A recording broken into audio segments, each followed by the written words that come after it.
Thomas Everett is a man of precision, power, and silence. At 52, he runs one of the most prestigious private hospitals in Austin, yet he lives in a house where no one says her name, Vivian, his late wife, gone 8 years from the very halls he now oversees. But during a routine inspection of the pediatric wing, Thomas stumbles upon 2 twin boys playing alone in a hallway. When one boy innocently says, "Our mom says a woman named Vivian named us," Thomas freezes. That name, that voice.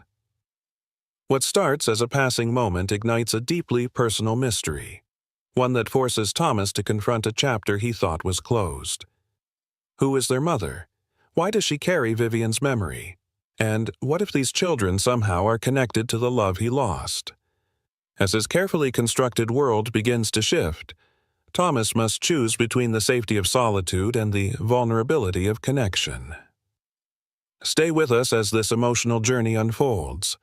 And don't forget to subscribe to the channel for more heart-touching stories that remind us, sometimes, the past finds you, right when your heart is ready. The soft click of polished shoes echoed down the sterile hallway of St. Everett Children's Hospital, muted by walls painted in calming shades of sky blue and sunflower yellow. Thomas Everett, founder and CEO, paused by the viewing glass of the newly built pediatric wing. His reflection in the window, gray at the temples, impeccably dressed, eyes weary from decades of relentless ambition, barely resembled the hopeful man who once stood beside his wife at this very location, dreaming of a healing space built with love. That dream had cost him more than he ever admitted. "Mr. Everett," his assistant called gently from behind, clipboard in hand. "The boardroom is waiting." Thomas nodded, but didn't move. Instead, his gaze lingered on a small scene unfolding down the corridor. 2 boys, maybe 7, maybe 8, were crouched near a vending machine, building towers from disposable coffee cups. One had freckles dusting his nose like cinnamon. The other had an unruly shock of blonde hair and an infectious laugh that cut through the hush of the hospital like a song. Alone, unbothered, and completely immersed in their world. They reminded him of something. No, someone. He turned and took a few steps forward, watching them more closely now. There was an uncanny rhythm to their play. Silent glances exchanged, movements in sync. Twins, identical. Yet, something in the way they mirrored each other tugged at Thomas's memory. It felt like standing at the edge of a déjà vu cliff. Just then, one boy giggled and pointed at the cups. "You're just like Mom, always knocking things over." The other laughed but shook his head. "Nah, Mom said I got that from Vivian." Thomas stopped cold. He blinked. The hallway seemed to contract, the soft hum of fluorescent lights sharpening to a buzz in his ears. Vivian. The name struck like thunder, unspoken for 8 years, yet forever etched into the fragile architecture of his soul. Vivian, his late wife, his anchor, the one whose absence still clung to him like fog. He stepped closer, careful not to startle them. "Excuse me," he said softly, his voice catching despite his best effort. The freckled boy looked up. "Hi," he chirped, completely at ease. Thomas smiled faintly. "I heard you mention a name. Vivian. May I ask, who is she?" The boy tilted his head, then shrugged casually. "Mom said that's who gave me my name. She said she was her hero." Thomas's breath caught. His gaze darted from one boy to the other, processing the implications like a puzzle missing only one piece. They couldn't have been more than 8, the same number of years since he lost her. Before he could ask another question, a nurse appeared at the corner and waved gently. "Theo, Vince, time for meds." The boys stood obediently. "Bye," the blond one, Vince, called as they walked away. Thomas stood rooted, chest tight. Theo and Vince, twin boys, one named after Vivian. He turned to his assistant. "Cancel the boardroom." "But, sir," He was already striding in the opposite direction, toward records, toward answers. The hallway to the administrative records office was rarely traveled by anyone but staff, but Thomas Everett knew every corner of this hospital, down to the hallway tiles he personally approved years ago. Still, this walk felt heavier than usual, like wading through a memory. Vivian, he whispered to himself again, the syllables still unfamiliar on his tongue after nearly a decade of silence. At the receptionist's desk, a young woman named Kayla looked up from her computer, startled to see the CEO approaching without warning. "Mr. Everett, sir, how can I help you? I need the intake files for 2 pediatric patients, Theo and Vince, twins." His voice was calm, but there was an edge of urgency that made Kayla sit straighter. "Yes, of course. Do you have a surname?" He hesitated. "No, I only heard their first names, and that one of them is named after my late wife." Kayla's eyes softened. "Give me a second." She typed rapidly, glancing occasionally at Thomas as though trying to gauge the weight of his request. After a few minutes, she printed a sheet and slid it toward him. "Sarah Ellis. She's listed as their mother. She was once a part-time nurse here, about 8 years ago." Sarah Ellis. He vaguely remembered the name. Not a face, but the file. Vivian had once advocated fiercely for a young nurse who had made a mistake on a shift, insisted she not be fired. Said the girl reminded her of herself. Resilient, stubborn, hopeful. "Thank you," Thomas said, already turning to leave. "I should have known," he thought as he walked toward the nurse registry. The twins were no coincidence. That name, their age, the likeness to Vivian's Grace, even in play. He found Sarah working the evening shift in the oncology ward. Her back was to him, bent slightly as she adjusted a saline drip. She moved with the calm assurance of someone used to carrying the weight of fear and pain without letting it show. "Sarah Ellis?" His voice echoed slightly down the quiet corridor. She turned slowly, her face registering shock, confusion, and something deeper, almost like guilt. "Mr. Everett? Yes. How can I help?" Thomas hesitated, then took a few steps closer. "We need to talk. About Theo and Vince. About Vivian." The moment the name left his mouth, Sarah's expression shifted completely. Her eyes welled with tears, not from fear, but from a sorrow that had long been buried under the demands of survival. She nodded silently and led him to the nurse's break room, empty at this hour. "I didn't expect you to remember me," she said as they sat across from each other, hands fidgeting with the edge of a tissue. "I didn't, but your boys—" They spoke her name, said you told them someone named Vivian gave them their name, and She did, Sarah interrupted softly. "Vivian saved my life when I had nothing. My husband had left. I was going to lose my job. I was terrified. But she let me sleep on your guest couch for months, fed me, encouraged me, told me I was more than what had happened to me." Thomas swallowed hard, his throat tightening. "She never told me. She didn't want to burden you. She said you were overwhelmed. She was scared you were burning out and didn't want to add to it. So I stayed quiet too." There was a pause, heavy and uncomfortable. Thomas spoke first. "And the boys, are they—" "No, they're not hers. They're mine.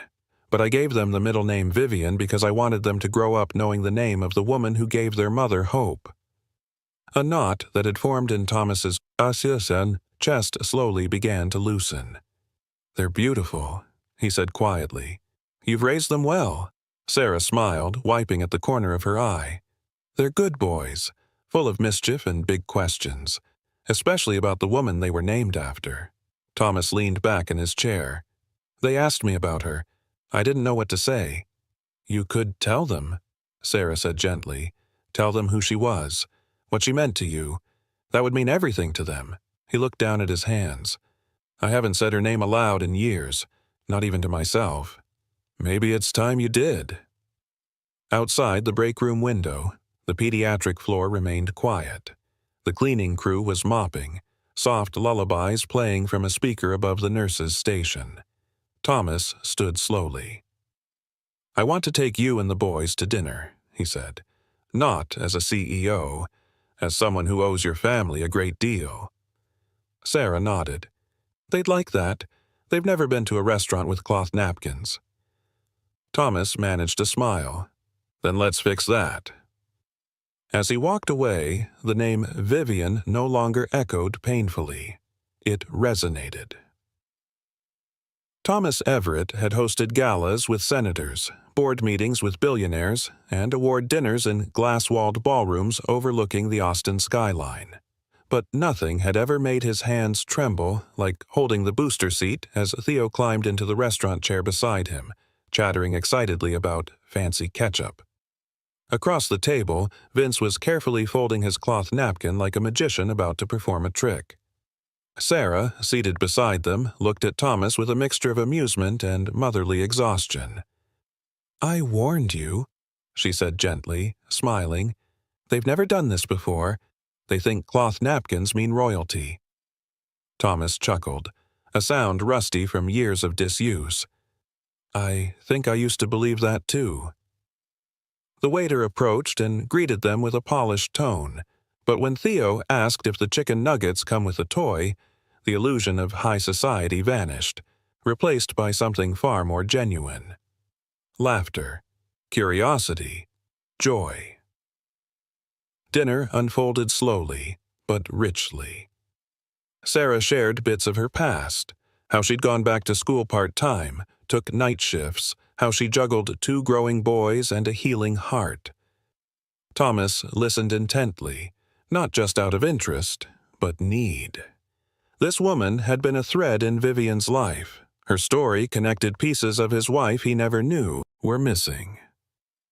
Halfway through the meal, Vince suddenly leaned over and whispered, "Mr. Everett, was Vivian really your wife?" The question, though simple, cut through Thomas like wind across open skin. "Yes," he said softly, setting his fork down. "She was. She passed away 8 years ago during surgery. She was everything to me." "Was she nice?" Theo asked, mouth half full of mashed potatoes. "She was more than nice," Thomas replied, voice cracking slightly. "She made people feel seen, even when they didn't think they deserved it." Sarah reached across the table and lightly touched his hand. Her expression didn't carry pity, only recognition. The kind that comes from someone who's been buried under their own grief and had to claw their way back into the light. "You never talk about her," she said quietly. Thomas nodded. "I didn't know how. After the funeral, I buried myself in work, built a children's wing in her name, but I never spoke her name. Not like this. Not where it mattered." Silence hovered for a moment, respectful and heavy. Then Vince pulled something from his little backpack, creased construction paper with marker drawings. "We made this after you told us about her. It's Vivian, and you, and us." Thomas took the paper carefully. 4 figures, one with glasses and a gray suit, one with long dark hair, 2 tiny boys, one holding a balloon. "It's beautiful," he whispered, genuinely touched. "We didn't know she was real," Theo said.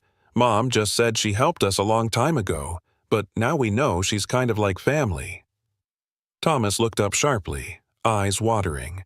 Kind of like family.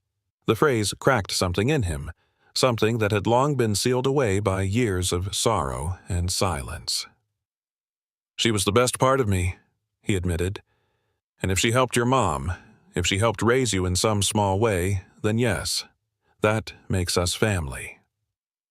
The boys beamed, proud as if they'd unlocked some great mystery, and in a way, they had.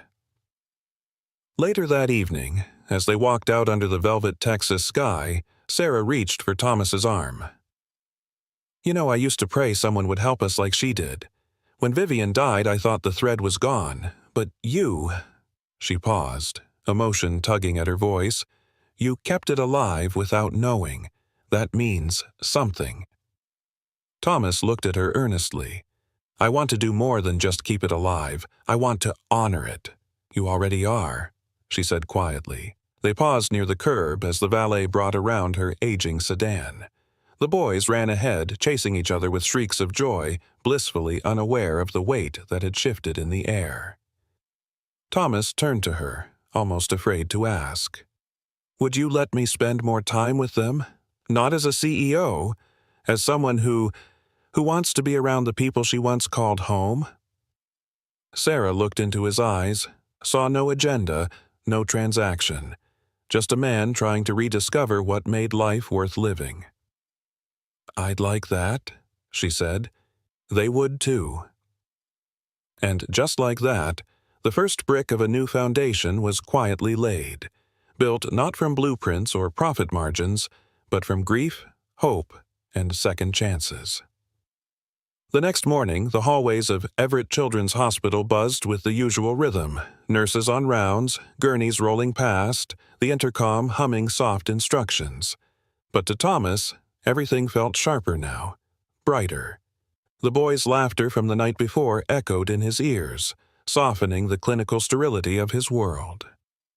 He stepped into his office and closed the door behind him, the familiar scent of pine wood and paper bringing a flicker of comfort. He didn't sit. Instead, he walked slowly to the framed photograph on his bookshelf. Vivian at the hospital groundbreaking, shovel in hand, her grin wide and full of mischief. I met them, he whispered. Theo and Vince. His voice wavered on the names. Outside the glass wall, clouds were rolling in over the Austin skyline. He stood there for several minutes, unmoving, as if waiting for the answer to rise in the clouds themselves. Eventually, he turned and sat, opening his laptop. His fingers hovered over the keyboard. Then he typed, Patient Files, Theo and Vince Harper.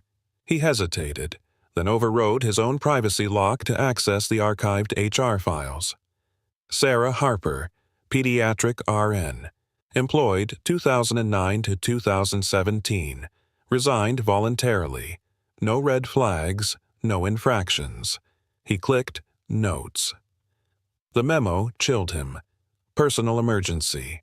Final shift assisted Dr. Vivian Everett, 4th floor ICU. Dr. Everett recommendation attached. He opened it. It was Vivian's handwriting, scanned from a lined notepad. Sarah is tenacious. Exhausted, but driven. Reminds me of myself 10 years ago. If I could write a prescription for courage, I'd sign it with her name. Thomas closed the file gently, as if it might break. That was the week Vivian died. He called his assistant, Lorna. I need everything we have on Sarah Harper, not just the hospital records. Can you reach out quietly? There was a pause. Of course, Dr. Everett. Anything else? He sighed. Yes. Clear my calendar for the rest of the day. By afternoon, Thomas found himself standing outside the Harper apartment again. The building looked smaller now, its crumbling steps and flickering hallway light more noticeable in the daylight. But it wasn't the building he was here for. It was the conversation he'd left unfinished. Sarah answered the door still wearing scrubs, her hair in a loose braid. She blinked, surprised. Thomas? Hi, he said, awkwardly holding a brown paper bag. I brought breakfast, or lunch. Honestly, I panicked and bought both. She laughed gently, stepping aside to let him in. You're a little overdressed for pancakes, but we'll allow it. The boys were at school. The apartment, though small, was spotless. Crayons lined up in color order, books stacked neatly. The framed photo of the boys and Sarah on the nightstand. Theo's gap-toothed grin and Vince's solemn stare. As they sat down with coffee, Thomas set the bag between them. I hope you don't mind. I needed to see you.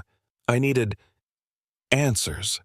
Sarah's smile faded into something softer, more serious. You want to know why she never told you? Or why I never did? He nodded. Sarah exhaled.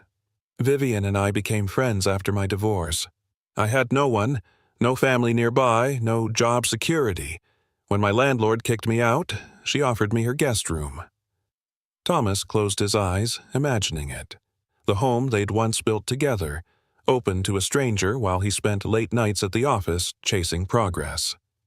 I planned to stay a week. It turned into a year. She helped me through night shifts, through sleepless feedings, through every panic attack. She never treated me like a burden. Why didn't you tell me about the boys? That they were named after her? Sarah stirred her coffee quietly. Because grief makes people unpredictable. You were hurting, and I was afraid telling you would feel like manipulation, like I was using her memory, and maybe part of me thought, you needed time to remember who she really was, without the hospital, without the pressure. Her voice cracked, and maybe I was just scared you'd walk away, that this kindness, this moment, it would fade. Thomas leaned forward, voice low. I've walked away from too many things I shouldn't have. This won't be one of them. She looked up. Why now? He swallowed hard. Because they said her name like it belonged in their world, and I realized I'd spent 8 years erasing her from mine, but she never left. There was a knock at the door. Sarah stood, confused. Thomas instinctively followed. It was a reporter. Mr. Everett, the man said, raising a camera. Any comment on the allegations of favoritism involving your staff member, Sarah Harper? Thomas stepped protectively in front of her. We have no comment. The reporter's eyes narrowed. You've been seen visiting here multiple times. Is it true you're using your position to... The door slammed shut. Sarah's breath caught. What was that? Thomas turned slowly. The cost of curiosity in the public eye. But I won't let it touch you or the boys. I promise. She stared at him, shaken but steady. You don't owe us protection, Thomas. He stepped closer. I don't owe it. I choose it. And for the first time in years, Thomas Everett meant every word, not as a doctor, not as a CEO, as a man trying, finally, to do something right. The next few days unfolded like a quiet storm. Rumors, headlines, and online threads swirled across the hospital community. Words like favoritism, manipulation, and conflict of interest were whispered behind closed doors and exchanged in email threads that mysteriously excluded Thomas. He noticed it in the way meetings grew shorter, in how some board members stopped making eye contact. Even his assistant, Lorna, had begun to hesitate before knocking. But amid the noise, Thomas clung tightly to the only thing that felt honest: their dinners. Theo and Vince's laughter, the way they recited their school stories with animated gestures and interrupting voices. The way Sarah, even exhausted, still managed to smile at them like each word was a gift. Thursday evening, as they sat on the floor building a makeshift blanket fort, Thomas asked gently, Do they always talk this much? Sarah chuckled, carefully tucking in the corners of a quilt. They're unusually chatty around you. Usually they're glued to their books. Vince peeked out from under the blanket. Can we read about the moon again tonight, Mr. Everett? Thomas smiled, but it faded slightly. Of course. But just one chapter, all right? The boy nodded solemnly, disappearing back into the shadows of their creation. As Sarah stood to make tea, Thomas followed her into the kitchen, voice low. They asked about Vivian yesterday. Said they wanted to know what kind of stories she liked. Sarah stirred honey into 2 mugs. What did you tell them?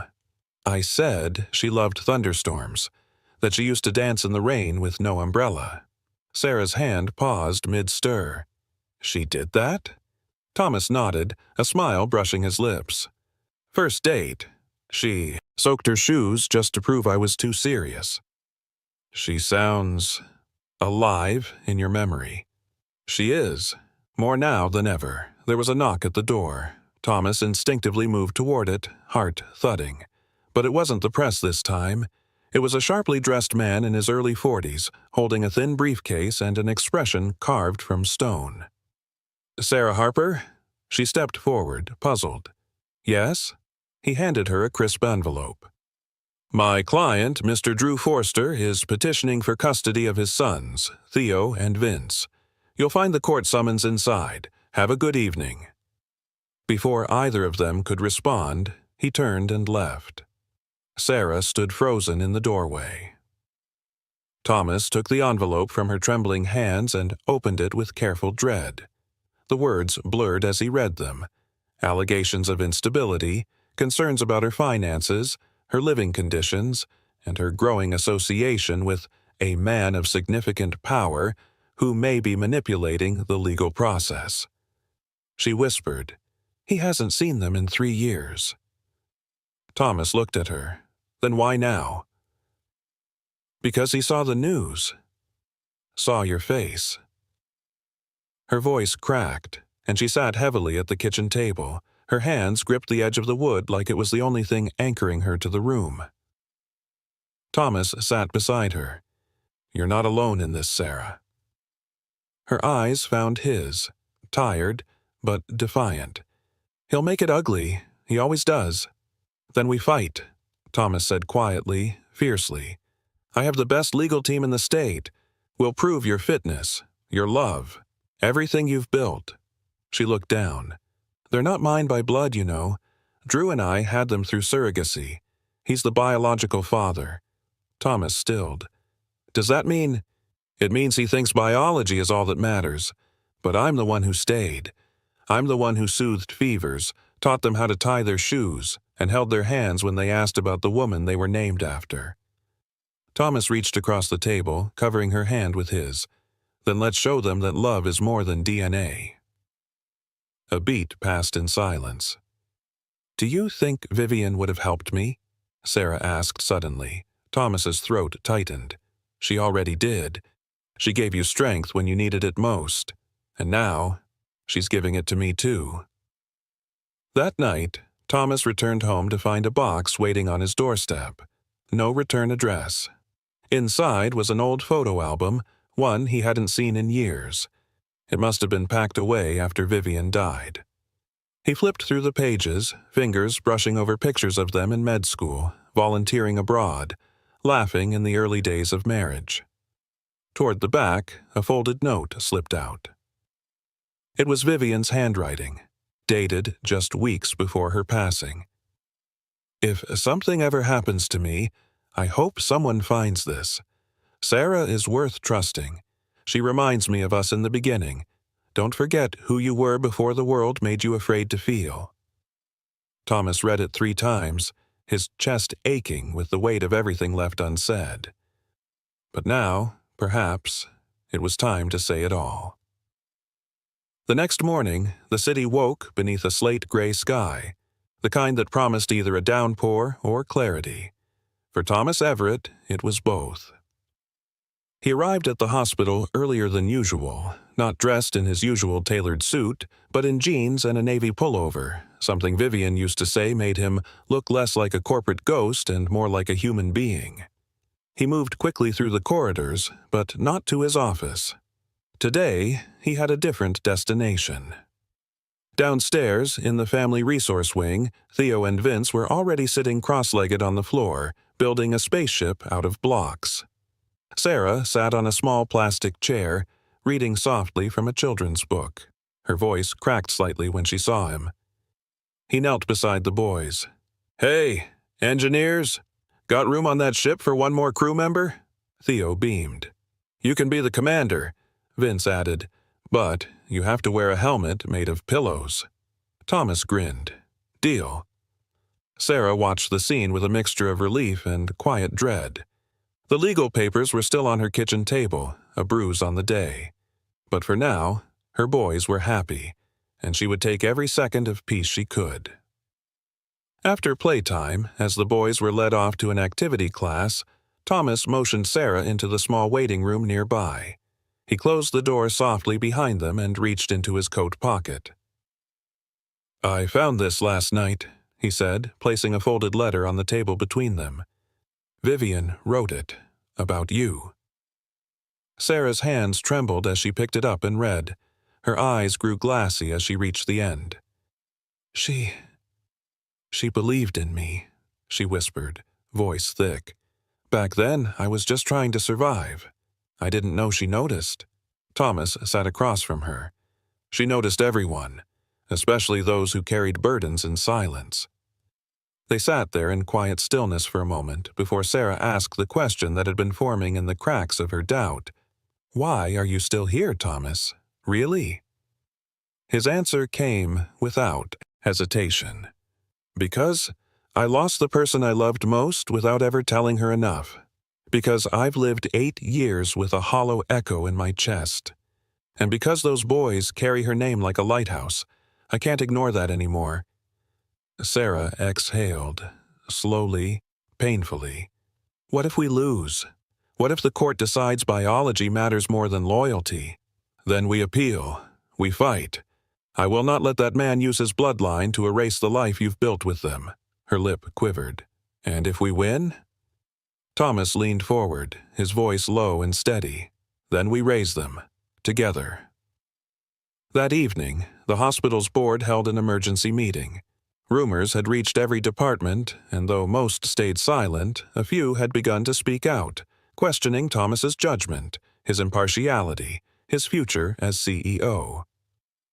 As he stepped into the sleek, glass-walled boardroom, all eyes turned to him. Behind him, Sarah stood, not hidden, but beside him, a deliberate choice. Thomas didn't take a seat. Instead, he placed Vivian's letter in the center of the table. "I won't waste your time," he began. "Yes, I've grown close to Sarah Harper and her sons. Yes, I've supported them, because they needed help, because I owe a debt I'll never repay. Not to them, to someone no longer here." He let the silence breathe, then continued. "My wife, Vivian, left this hospital better than she found it. She fought for patients no one noticed, mentored staff others dismissed. She believed that love, true, patient, inconvenient love, was what medicine needed most." He looked around the table, his voice firmer now. "If supporting a mother and 2 boys who've lost almost everything is a scandal in your eyes, then I welcome your judgment. But know this, I'm not stepping back from them, and I'm not stepping down from this hospital. We serve people, and people, last I checked, come with stories." The room stayed quiet. No reprimands, no applause, just respectful, reflective silence. Later that night, Thomas stood at the edge of the hospital rooftop garden, gazing out at the city lights. Sarah joined him, wrapped in her coat, a coffee in each hand. "You really meant it?" she asked softly. He took a sip, nodded slowly. "All of it." Behind them, laughter echoed from the corridor, the twins playing tag with a nurse. Their joy broke through the heavy stillness like sunrise after a sleepless night. Sarah looked at him, eyes shimmering. "They've started calling you Dad Everett. Just between themselves. I heard them yesterday." Thomas didn't speak, couldn't. His throat clenched with something sacred and unfamiliar. Gratitude, redemption, hope. He looked up at the stars, then down at the hospital that bore Vivian's legacy, and now, perhaps, something more. "Let them call me whatever they need," he said, voice thick with emotion, "as long as I get to be there when they do." The next morning, Thomas Everett sat alone in the hospital chapel, a quiet space rarely used, tucked between the pediatric wing and the administrative hall. Morning light filtered through the stained glass in soft, muted colors, painting the pews in gentle blues and golds. His fingers were clasped together tightly, elbows resting on his knees, eyes downcast. It had been a long time since he'd prayed. Years, probably. Not since Vivian. But now, with Sarah and the twins tangled in his heart and the past bleeding into the present with every look, every gesture, he found himself whispering silent questions to no one in particular. How do I move forward? How do I love them without failing? Behind him, the chapel door creaked open. Sarah's quiet footsteps followed. She sat beside him without a word. hands folded in her lap, mirroring his posture. "They told me you were in here," she said gently. "You okay?" He exhaled slowly. "I don't know. I feel like I'm standing on a bridge between two lives, and I don't know which side to walk toward." Sarah nodded, her voice soft but unwavering. "You don't have to choose. Maybe this is your life now, a new one, built from both." Thomas turned to her, his expression full of ache. "I wasn't a good husband near the end. I buried myself in work. Vivian deserved more than that." "She knew you loved her," Sarah replied, instinctively reaching for his hand. "She told me once when I was crying after my divorce, she said, 'Sarah, the good ones always try to fix everything. Just remind them love isn't a project.'" Thomas blinked hard, tears stinging his eyes. "She really said that?" "She did," Sarah confirmed. "She believed in you, even when you didn't believe in yourself." A long pause stretched between them, filled only by the distant hum of hospital life. Then Sarah whispered, "Do you believe in yourself now?" Thomas didn't answer right away. Instead, he turned his gaze forward again, then nodded slowly. "I think I'm learning how." That afternoon, a storm rolled over Austin, casting shadows across the hospital's expansive windows. Rain drummed against the glass like a steady heartbeat. Inside the pediatric playroom, Theo and Vince were building a fortress out of pillows, giggling between every fallen cushion. Thomas had just arrived with hot chocolate in hand, balancing the tray like a fragile science experiment. "Commander Everett, reporting for duty," he said with mock seriousness, causing the boys to burst into laughter. "Captain Dad!" Theo yelled, hopping over a pillow tower and reaching for a cup. Thomas froze. The name hit him like a sudden gust of wind. What did you just call me?" Theo blushed, shrugging sheepishly. "That's what we call you when you're not here. Is that okay?" Emotion swelled in Thomas's chest. He knelt down, wrapping both boys in a tender embrace. "It's more than okay." From the doorway, Sarah watched quietly, arms crossed over her chest, a soft smile on her lips, and tears in her eyes. Later, in the dim glow of the hallway, Sarah approached him again. "They're starting to think of you as theirs," she said carefully. Thomas looked at her, heart full but cautious. "And you? Are you?" She hesitated, then looked him squarely in the eyes. "I think I already have." They stood like that for a moment. Two people stitched together by loss, by love, by the long and messy road of healing. And then, without warning, the world outside shattered the stillness. News broke that evening.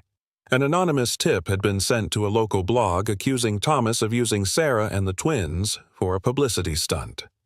A photograph of them entering a restaurant together accompanied the piece, along with speculation about ulterior motives during the hospital's upcoming fundraising season.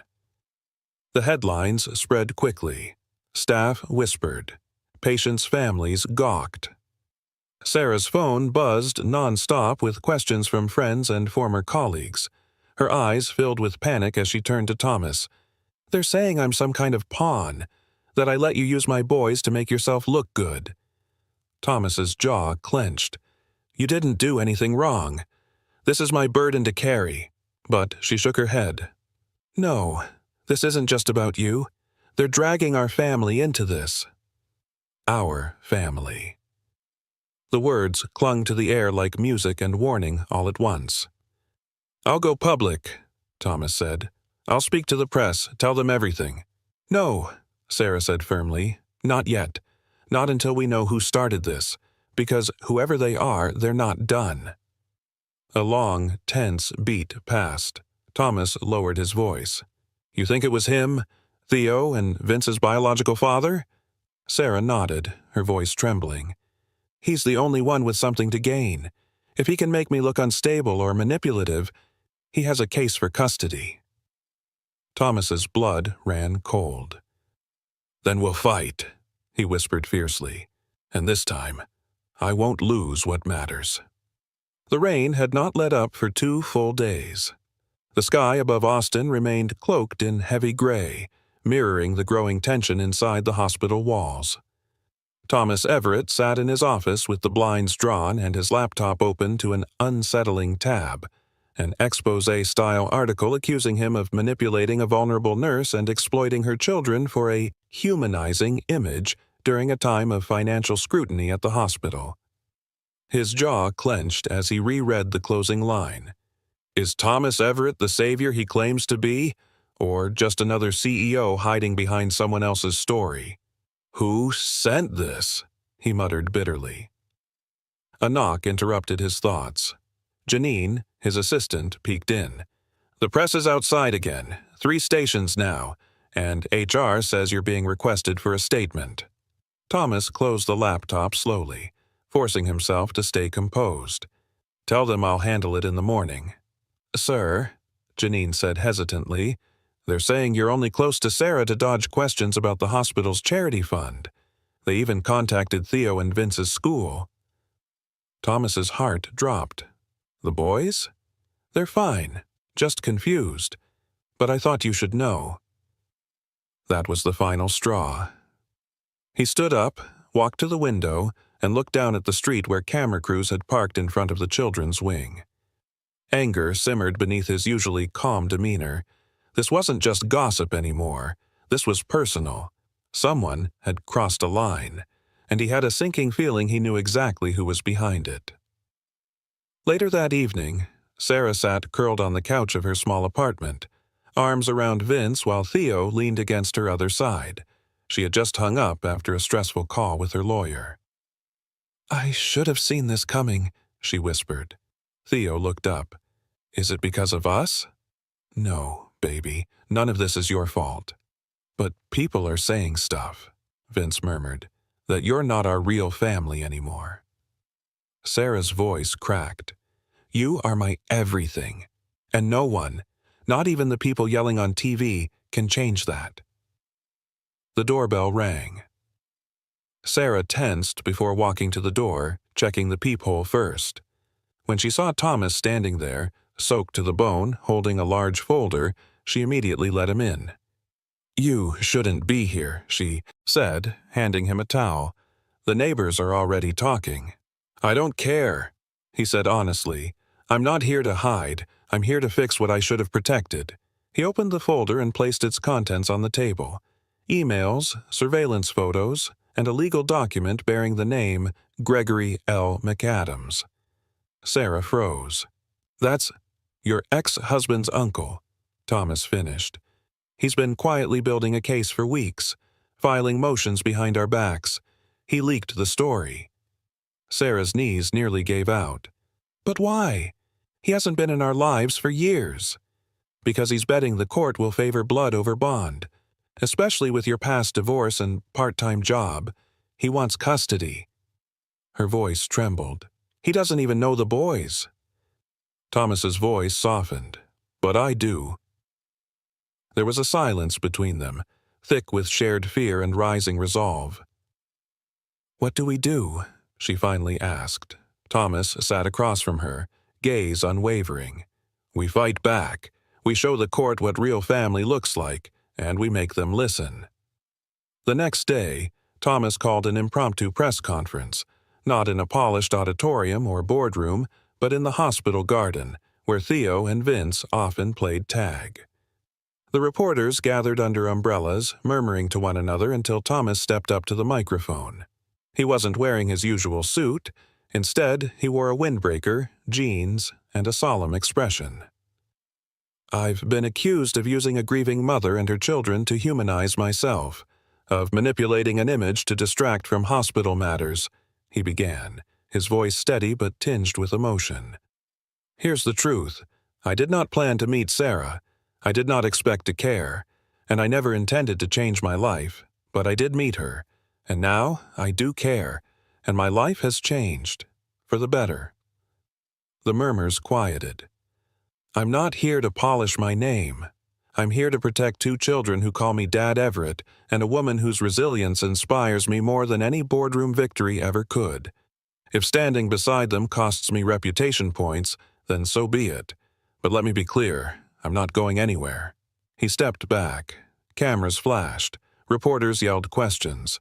But Thomas ignored them all, walking away to find Sarah and the twins waiting by the entrance. Theo ran to him first. "Were they mean?"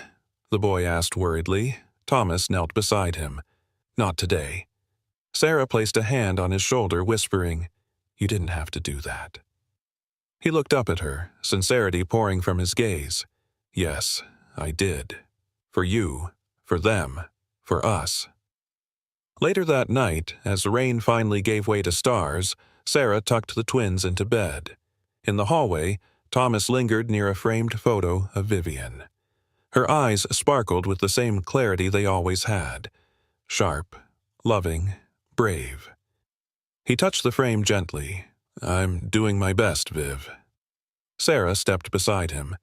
"She'd be proud of you." He turned to her, eyes raw with emotion. "I hope so." And as the night settled softly around them, for the first time in years, Thomas Everett didn't feel like he was alone in the world. He felt like he was finally home. The courtroom was smaller than Thomas had imagined. It smelled faintly of wood polish and old books, and the overhead lights hummed with a low buzz that seemed to mirror the tension in his chest. Sitting at the petitioner's table, he could see the twins fidgeting beside Sarah, both dressed neatly in matching navy sweaters. Theo clutched a tiny, well-worn dinosaur toy in his lap. Vince stared intently at the judge's bench. Thomas sat behind their attorney, trying to appear composed while every muscle in his body ached with nervous energy. He'd testified in front of investors, given keynote speeches at medical conferences, even addressed the State Board of Health, but never had his voice felt more fragile than it did today. Across the aisle sat Gregory McAdams, the boy's distant great-uncle. He wore a conservative brown suit and glasses perched low on his nose, like an old professor trying to look respectable. But his eyes were calculating, and his lawyer wore a smug expression that made Thomas's stomach churn.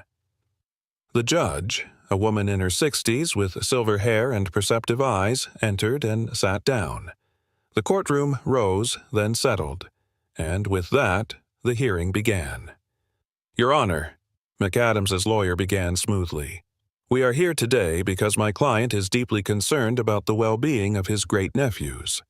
He believes the boys should be in the custody of a blood relative, not under the influence of a corporate magnate with a questionable record of emotional detachment."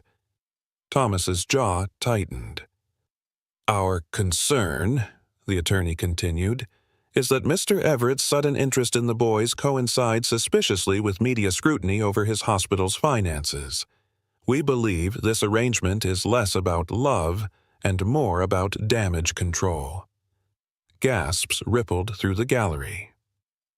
Sarah leaned toward Thomas, whispering through gritted teeth, "They're trying to paint you as a publicity stunt." "I know," he murmured, "but we came prepared." Their attorney rose. "Your Honor, the suggestion that Mr. Everett's involvement with Sarah and her children is rooted in image management is not only unsubstantiated, it's insulting.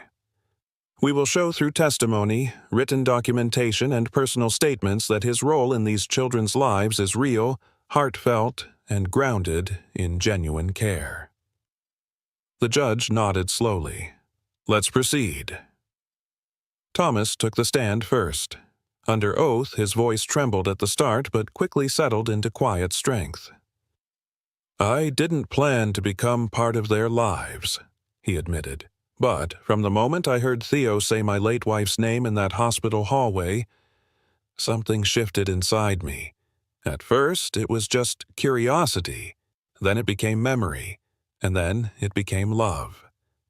He recounted the story, how he'd met the boys, the discovery of Sarah's connection to Vivian, and how his presence in their lives had started with simple dinners and ended with bedtime stories and helping with homework. "People say I'm a builder of hospitals," he added, eyes glistening. "But the truth is, I've never built a home. Until now." Next came Sarah. She sat up straighter than usual, her voice unshaking. I didn't go looking for a father for my boys. I was managing fine on my own. But Mr. Everett, Thomas, he showed up. Not with promises, with presence. He listened. He stayed. He became someone my children trust. She reached into her purse and pulled out a letter, unfolding it with reverent care. "This is from Vivian," she said quietly. "Written the night before her final surgery. She gave it to me when I was just a nurse with nowhere to go." The courtroom fell silent as the attorney read aloud, "Sarah, if something happens to me, I need you to remember this. You matter. And if, by some miracle, Thomas ever finds you again, tell him he'd make a better father than he thinks." Tears fell freely down Sarah's cheeks, and Thomas, who had never seen that letter until now, felt the breath knocked from his lungs. When it came time for the boys to speak, the judge was cautious. "Only if they're comfortable," she instructed. Theo walked up first, his steps small but confident. "I don't remember my real dad," he said softly. "But I remember the day Mr. Everett brought grilled cheese to the hospital, and I remember when he helped us build a birdhouse and didn't even get mad when I messed up the nails."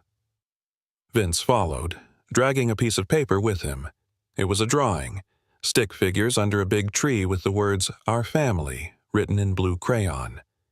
"This is us," he said, pointing to the figures. "That's Mom. That's me and Theo. And that's Mr. Everett. He fixed my robot. And he fixes stuff when I'm sad." The judge leaned forward. "And how do you feel when he's around?"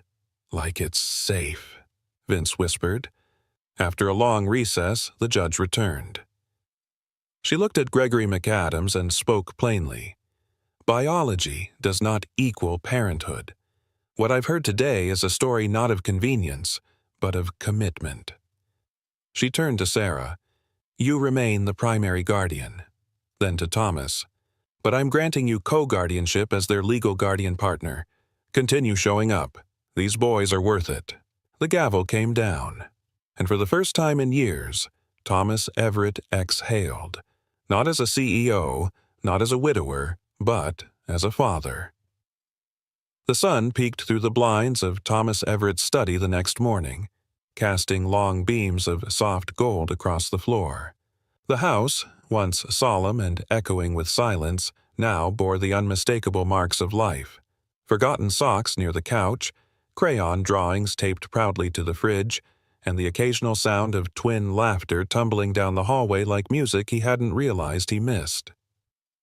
Thomas sat at his desk, a large mug of lukewarm coffee in one hand and in the other, Vivian's letter. He'd asked Sarah for a copy after the hearing. She'd handed it to him quietly, saying only, "She wrote it for a reason." Now, reading each line slowly, deliberately, he allowed himself to hear her voice again, strong, encouraging, full of warmth. "Protect her. You'd make a better father than you think." He hadn't been ready to believe those words when Vivian was alive, but now he felt them deeply. Her letter was not just a message, it was a blessing, a bridge from the past to a future he never imagined having. Later that afternoon, Sarah found him in the backyard, watching Theo and Vince chase each other with squirt guns around the small garden Thomas had recently started. Marigolds lined the fence. Vivian used to love marigolds. "You okay?" she asked gently, pulling her cardigan tighter. Thomas nodded slowly. "I thought yesterday would feel like a finish line, but it doesn't. It feels like the beginning of something more important." She smiled, stepping beside him. "That's how family starts. Not with a bang, but with a decision. To stay." He looked at her, quietly touched. "You've said that before." "I know," she replied softly. "And I meant it every time." That evening, they gathered in the backyard again, this time around a small fire pit. Sarah made grilled cheese sandwiches, just the way the boys liked them, cut diagonally with the crusts off. Theo declared it a family dinner, insisting everyone go around the circle and say one thing they were thankful for. "I'm thankful Mom said yes to dinner," Vince offered proudly. I'm thankful Dad Everett builds cool stuff and lets us use his markers. Theo grinned. Thomas blinked at the title. Dad Everett. It had slipped out naturally, without coaching or correction. Just a child's instinctive truth. He swallowed hard. I'm thankful I got to meet both of you. And your mom. Sarah's eyes shimmered under the string lights. Then Vince reached into his hoodie and pulled out something folded carefully. A card. Handmade. Glitter on the edges. Inside, 2 stick figures held hands beside a tall man with gray hair and glasses. This is you, he pointed. I made it with the art teacher. Thomas opened his mouth, but no sound came. Only a slow, reverent nod as he drew the card to his chest. The next morning, Thomas entered his office at the hospital for what would be the final time in a long while. He stood by the floor-to-ceiling window, gazing out at the city skyline, his name embossed in the silver lettering on the wall behind him. He remembered how hard he'd worked to get here, how many years he'd spent chasing success, prestige, power, and how little any of it meant compared to hearing a child say "Dad" for the first time. When the board arrived, he stood before them with calm resolve. I'm stepping down as CEO, he said, his voice steady but not cold. Effective immediately.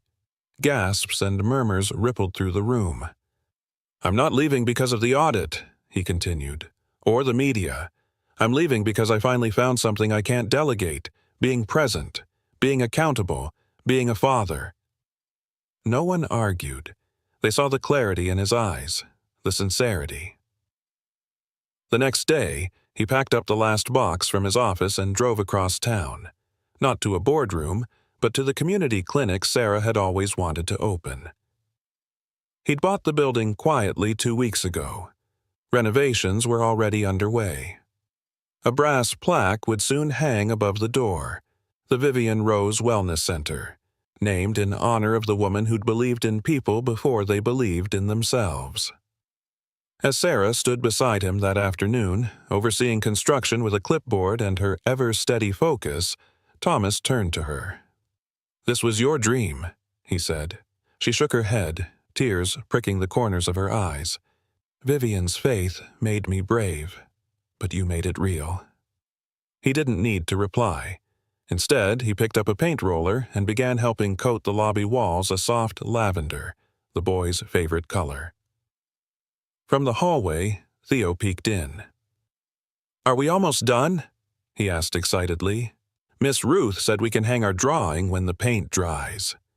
Almost, Thomas grinned. Want to help? The boy nodded furiously and dashed off to get Vince.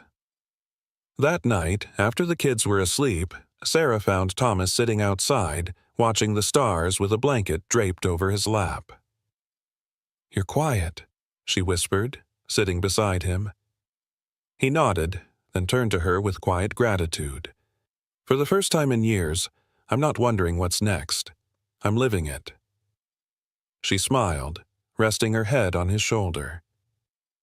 And in the silence between them, something unspoken settled gently into place, like the soft hush of marigold petals falling into soil that finally knew what it meant to grow.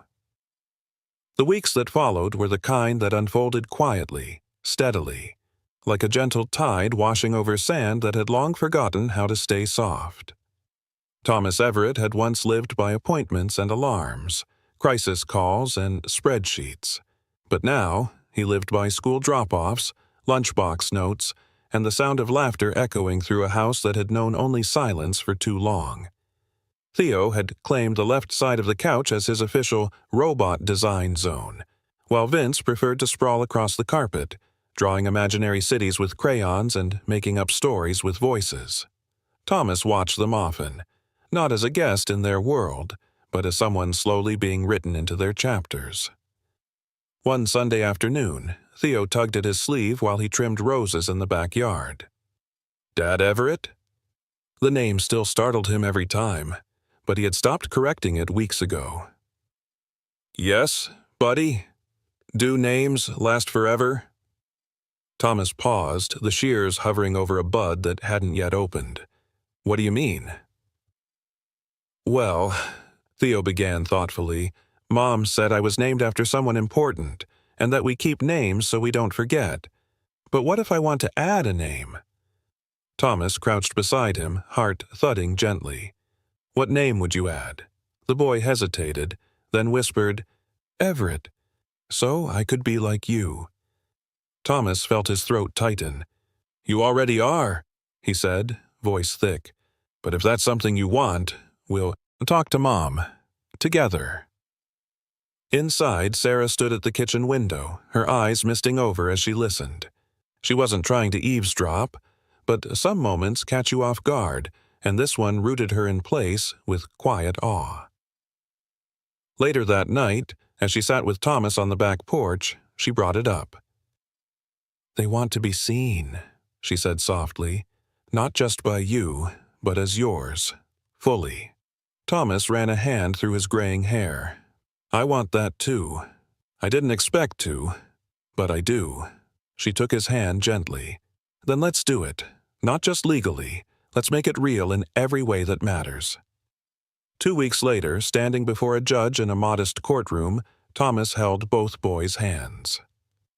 The boys wore matching navy blazers and clip-on ties, gifts from Sarah's aunt, and looked up at him like he was the whole sky. Sarah sat beside them, calm but watchful. She had reviewed every document, every clause, ensuring this was a full guardianship agreement, not temporary, not conditional. The judge, a kind woman with silver hair and eyes that had seen too much and not enough, adjusted her glasses and asked simply, Mr. Everett, are you prepared to become the legal guardian and adoptive parent of Theo and Vince Coleman? Thomas cleared his throat. I am. And do you understand the responsibility this entails? Not just materially, but emotionally, spiritually, and with unwavering presence? I do, he said, his voice steady. I've spent my life building a world of precision. Now, I want to build a world of love. A silence passed like sunlight through a quiet cloud. Then by the authority of this court, the judge said warmly, I grant this adoption. Congratulations, Mr. Everett. You are now, in name and law, their father. Theo grinned so wide his cheeks ached. Vince clapped softly, as if afraid it might be a dream. Sarah leaned in, brushing a tear from Thomas's cheek. Welcome home, she whispered. Back at the house, a celebration unfolded in the backyard. Friends from the hospital, nurses who'd once worked with Vivian, even some of Thomas's former board members came by, surprised, yes, but genuinely moved. Under a string of soft lights, a small easel held the latest drawing from the boys. 3 stick figures, Thomas, Theo, and Vince, standing in front of a house with big windows and a garden of orange marigolds. Above them, written in careful block letters, Our Family, Real, Forever. Sarah added the drawing to the living room wall, next to a framed photo of Vivian smiling in scrubs. She would have loved them, Sarah said quietly. I know, Thomas replied, and she'd love you too. Later that night, the twins curled up on either side of Thomas on the couch, their breathing slowing into the soft rhythm of sleep. Sarah brought over a quilt, tucking it around them. You look like you were made for this, she said. I was made for spreadsheets and boardrooms, he joked lightly. No, she said, sitting beside him. You just didn't know what else you were capable of. He reached for her hand again, this time with quiet certainty. I do now. As the fire pit outside crackled in the dark and the stars blinked overhead like tiny blessings, Thomas Everett exhaled deeply. For the first time in years, not from stress or grief, but from contentment. This wasn't the life he planned, but it was the life he chose. The sun dipped low behind the trees as laughter echoed from the backyard of Thomas Everett's home, once a cold, echoing space of memory, now vibrant with life. Lanterns flickered above tables decorated with simple yellow daisies, and a handmade banner read, Family Picnic, officially ours. Theo and Vince ran barefoot across the grass, their knees grass-stained and their voices shrill with joy. A plastic soccer ball zipped past Sarah's chair as she chuckled, shading her eyes to track their latest game. Thomas stood near the grill, his sleeves rolled up, spatula in hand, the scent of burgers wafting through the air. He looked utterly content, grounded, fulfilled in a way that no award, merger, or hospital milestone had ever made him feel. "Burning the edges again?" Sarah teased, walking over with 2 lemonade glasses. "I call it crispy by design," he replied with a crooked smile. They clinked glasses gently, standing side by side. From the deck, one of Thomas's longtime nurses snapped a candid photo of the moment. No posing, no performance. Just 2 people standing in the warmth of something real. Inside, the living room had been rearranged for the occasion. On the wall, framed artwork by Theo and Vince hung like priceless masterpieces. Beneath them sat a small wooden chest labeled Vivian's Letters. Thomas had finally opened the last of them. In her graceful handwriting, one message stood out. "You don't have to fix everything. Just show up. That's all they'll ever need from you." Now, he understood. That evening, the group gathered around the backyard fire pit. Sarah brought out a folded piece of paper and handed it to Vince. "Go on," she urged gently. "Read it, just like you practiced." Vince, cheeks pink from the attention, cleared his throat and stood tall beside his twin. "This house used to be quiet," he began, voice steady. "And sometimes we felt like maybe no one was coming, but then—" He looked at Thomas, who sat forward, elbows on his knees. "Then you did, and we weren't alone anymore." Theo stepped forward, unfolding his own page. "So, we drew this," he added, holding up a large piece of paper. It was a sketch of their family, Thomas in the middle, Sarah beside him, and the twins holding a kite between them, its string wrapped around all their hands like a bond. At the bottom, written in bright blue crayon, were the words, "We weren't alone. We were waiting for you." Thomas swallowed hard, emotion catching in his throat. The world tilted, not from grief, but from fullness. He stood, opened his arms, and the boys flew into them without hesitation. "I love you," he whispered into their hair, "more than I ever thought I could." "We know," Theo replied simply. Sarah stepped in, wrapping all 3 in a warm embrace. They stood there, a human constellation under the early stars, messy, imperfect, entirely real.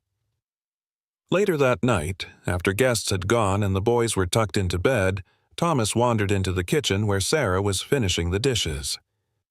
He took the towel from her gently. "Let me."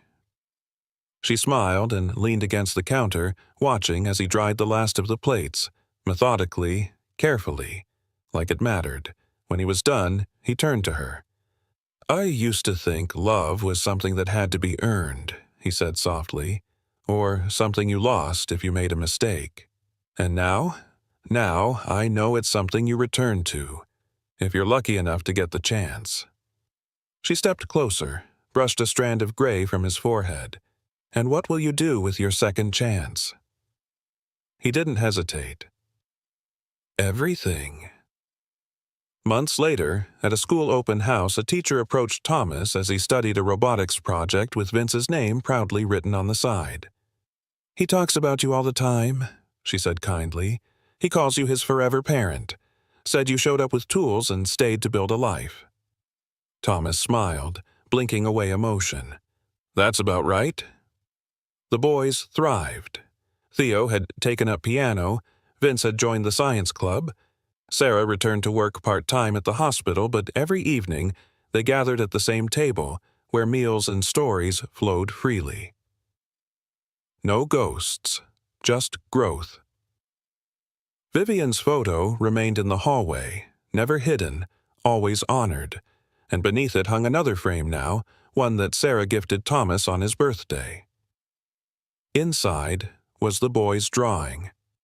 And, beneath it, in Sarah's neat handwriting, a simple message.